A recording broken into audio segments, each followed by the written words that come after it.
Hello, सबैजना आराम हुनुहुन्छ? कतिको फ्रेस फिल गरिरहनु भएको छ त?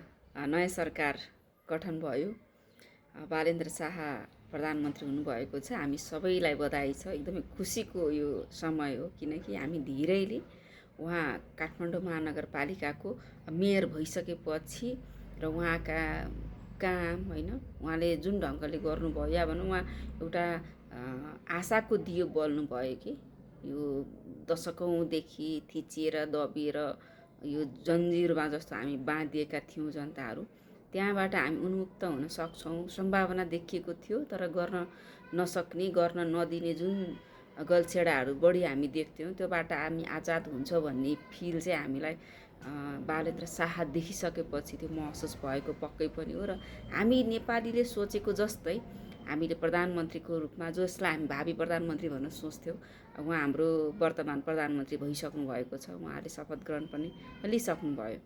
अब हामी जनताले पनि शपथ ग्रहण चाहिँ लिनुपर्छ है। हामीले आफूले पनि मैले के गर्नुपर्छ भनेर जुन हाम्रो कर्तव्यहरू छन् ती पुरा गर्नमा चाहिँ तटस्थ रहनु पर्यो। किनकि जहाँ कर्तव्य पुरा गरिन्छ त्यहाँ अधिकारको आवश्यकता पर्दैन। सामान्य कुरा हो, तर त्यसले हाम्रो जनजीवनमा पनि धेरै प्रभाव पारेको हुन्छ। म कानुनको विद्यार्थी भएको हुँदाखेरि पनि कानुनमा धेरै कुराहरू छन्, तर एकदमै सिम्पली कुरा चाहिँ के छ भने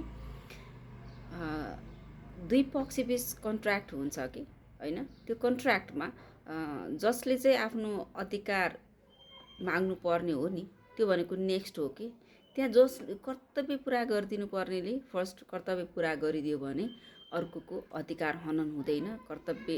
अधिकारको लागि उसले माग गर्नु नै पर्दैन। त्यसकारण हामीले अधिकार खोज्नका लागि मात्रै होइन, नारा जुलुस गर्न, आवाज उठाउनको लागि मात्रै सिकेर भएन कि अब कर्तव्यनिष्ठ हुन सिक्नु जरुरी छ। जहाँ हाम्रो कर्तव्य पुरा हुन्छ त्यहाँ अधिकारको आवश्यकता नै पर्दैन, माग नै हुँदैन यसर्थ अब हामी जनताको जिम्मेवारी पनि हामीले आफ्नो ठाउँबाट गर्नुपर्ने काम कर्तव्यमा चाहिँ हामी चुक्नु भएन।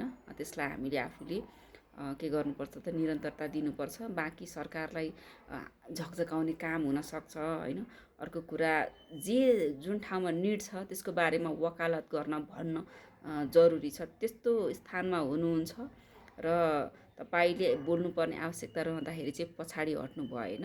र हामी कर्तव्य पुरा गर्दै जाउँ, सरकारलाई सही ढङ्गले काम गर्न दिउँ, उहाँहरूलाई गाइड पनि गरौँ र जे हाम्रो डिमान्ड छ त्यो पनि भनौँ र कसरी गर्न सकिन्छ सम्भावनाको पाटोहरू पनि हामी देखाउने प्रयास गरौँ, ताकि छिटो होस्, प्रगति छिटो होस्, विकास छिटो होस्।